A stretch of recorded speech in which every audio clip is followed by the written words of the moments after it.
एक तरफ वो हैं जो देश का हित चाहते हैं, दूसरी तरफ वो हैं जो दोस्त का हित चाहते हैं। दोस्त का हित चाहने वालों को, देश का हित चाहने वालों को हराना पड़ेगा।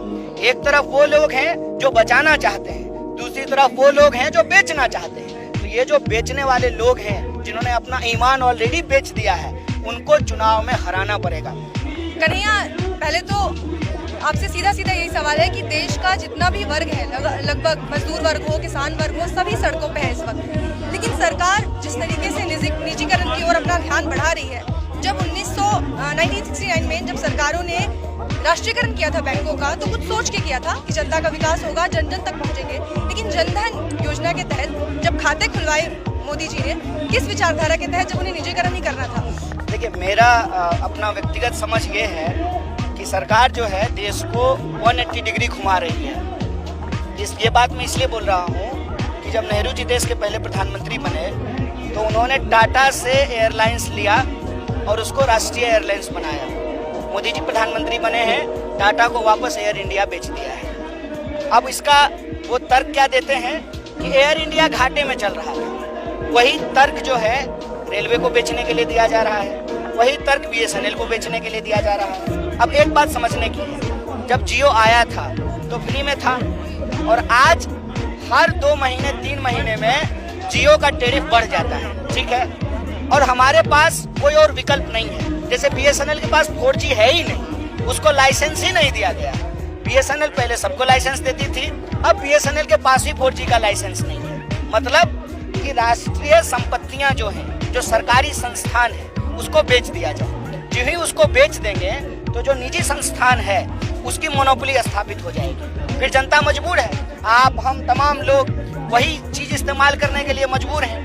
जब राष्ट्रीय बैंक नहीं बचेंगे तो स्वाभाविक रूप से निजी बैंकों की मनमानी होगी। निजीकरण को हम लोगों को इस रूप में समझना चाहिए कि निजीकरण अगर जरूरत है, जैसे शिक्षा के क्षेत्र में सरकारी स्कूल भी होते हैं, प्राइवेट स्कूल भी होते हैं, सरकारी बैंक भी होते हैं, प्राइवेट बैंक भी होते हैं, लेकिन ये सरकारी बैंक को पूरी तरह से बेचा क्यों जा रहा है? ताकि लोग प्राइवेट बैंक में जाने के लिए मजबूर हैं। जबकि इस देश की एक बहुत बड़ी आबादी है जो सरकारी चीजों पर निर्भर करती है, जैसे सरकारी रेलवे, सरकारी BSNL, सरकारी अस्पताल, एम्स। उनके सामने ये विकल्प ही ना रहे, उनको मजबूरी में प्राइवेट बैंक में ही जाना पड़े। अब आप प्राइवेट अस्पतालों की हालत जाकर के देख लीजिए, लाश नहीं दी जाती है घर वालों को। अगर वो गरीब हैं, अगर वो पेमेंट नहीं कर पा रहे हैं तो डेड बॉडी नहीं दी जाती है। जब तक वो अपना सारा संपत्ति बेच करके पेमेंट ना कर दें, डेड बॉडी उनको अपने परिजनों का नहीं दिया जाता। तो ये जो मनमानी है, उस मनमानी के खिलाफ सरकार को खड़ा होना चाहिए, ऐसी हमारी उम्मीद है। क्योंकि आज अपने किसानों की, देखिए, सबसे पहले तो कोई भी चीज का निजीकरण होगा तो बेरोजगारी बढ़ेगी, उसमें जो है रोजगार को कम किया जाएगा। आप जानते हैं कि प्राइवेट सेक्टर में सबसे ज्यादा श्रम कानूनों का उल्लंघन होता है। 8 घंटे का कानून है, 16 घंटा आपको टाई लगा करके काम कराएगा और बैठने के लिए कुर्सी ऐसे देगा कि आपको नींद ना आए, और ऑफिस में जो है फ्री का कॉफी रहेगा बिना दूध का, ताकि जो है आप गरम गरम कॉफी पीते रहें और 8 घंटे के बदले 16 घंटे काम करते रहें। तो वर्क फोर्स जो है उसको हमेशा कम किया जाता है, एक बात। दूसरी बात, किसी चीज की कोई गारंटी नहीं होती है। अगर आपके पास सरकारी काम होता है तो इस बात की गारंटी होती है कि हमारा पूरा जीवन जो है अब इससे व्यवस्थित हो चुका है। वहाँ तो हायर एंड फायर वाला रूल चलता है, बिना जो है नोटिस का भी आपको निकाला जा सकता है, और सरकार भी उसी स्टाइल में काम कर रही है।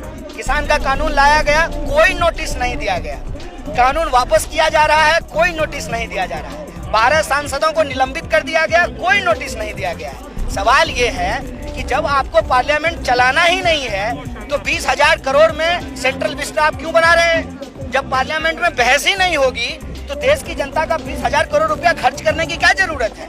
ये देश के युवाओं को समझना पड़ेगा कि सरकारी संस्थान हमारे भविष्य को सुरक्षित रखते हैं। सरकारी संस्थान भी रहे, निजी संस्थान भी रहे, लेकिन सरकारी संस्थान को पूरी तरह से बेच करके निजी संस्थानों को खड़ा किया जाए, इसकी क्या जरूरत है?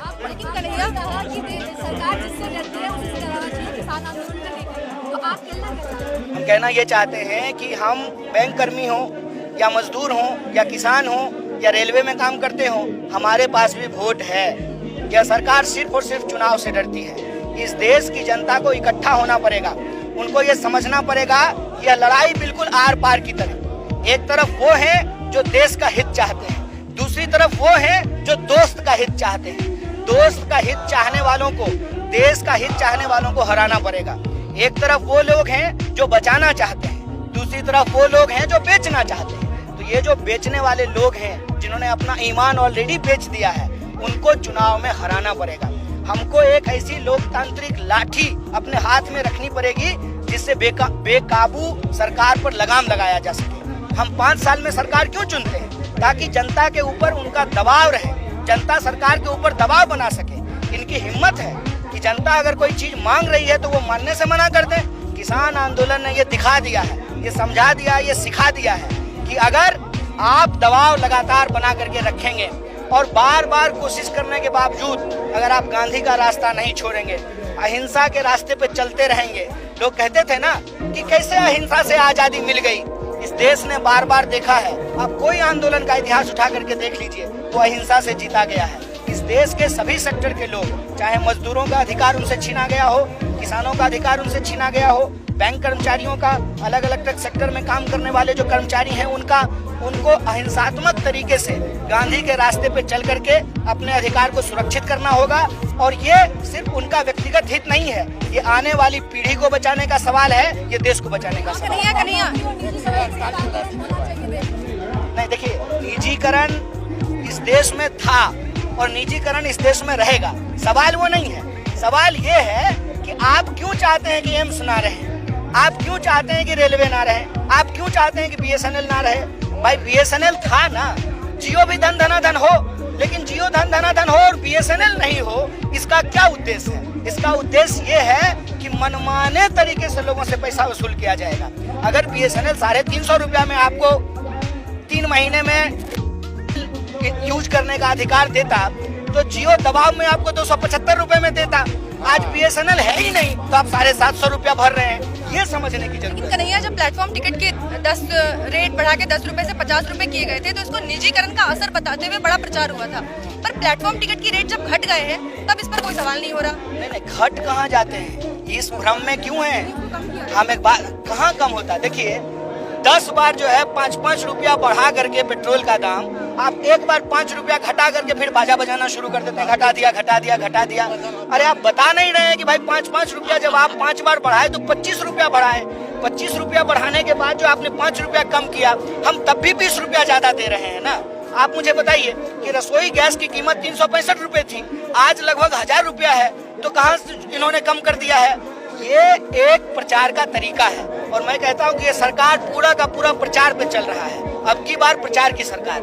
हकीकत में आप जाकर के देखिए, आप किसी भी मिडिल क्लास फैमिली को जाकर के पूछिए कि वो अपना परिवार कैसे चला रहे हैं। रसोई गैस महंगा, पेट्रोल महंगा, डीजल महंगा, सब्जियां महंगी और काम नहीं। जिसका काम था कोविड में, लॉकडाउन में, उसका भी काम छूट गया है। ये देश की जनता का मुद्दा है और इस मुद्दा को भटकाने के लिए वो जात और धर्म के झगड़े में लोगों को अभी भी बीजेपी के नेता कहते हैं कि महंगाई, बेरोजगारी, ये मुद्दा अभी भी, इससे ऊपर भी अभी राष्ट्रीयता है, राष्ट्रवाद का मुद्दा है, मंदिर का मुद्दा है, धर्म का मुद्दा है। अभी भी वो ये बात कह रहे हैं। देखिए, वो तो यही कहेंगे ना, वो तो ये नहीं कहेंगे कि भाई बेरोजगारी बढ़ गई है। लोग अभी भी वोट करेंगे।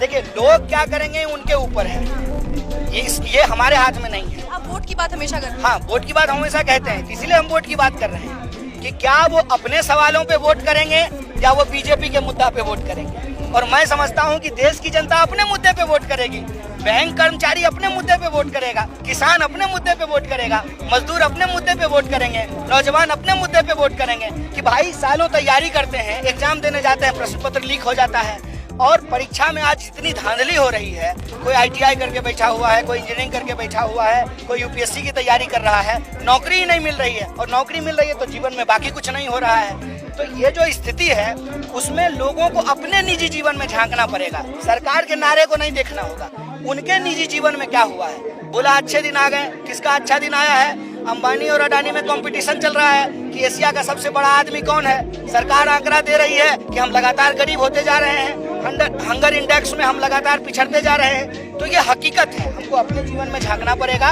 और हमारा जो मुद्दा है, इस देश के आम जनता का जो मुद्दा है, रोजी रोटी, कपड़ा, मकान, शिक्षा, स्वास्थ्य, सड़क, बिजली, पानी, उस पर मतदान करना पड़ेगा। और सरकार को ये सिखाना पड़ेगा कि हमने आपको उम्मीद से वोट दिया था, आपने हमारे उम्मीद पे को पूरा नहीं किया, इसलिए हम आपको कान पकड़ के गद्दी से हटा रहे हैं।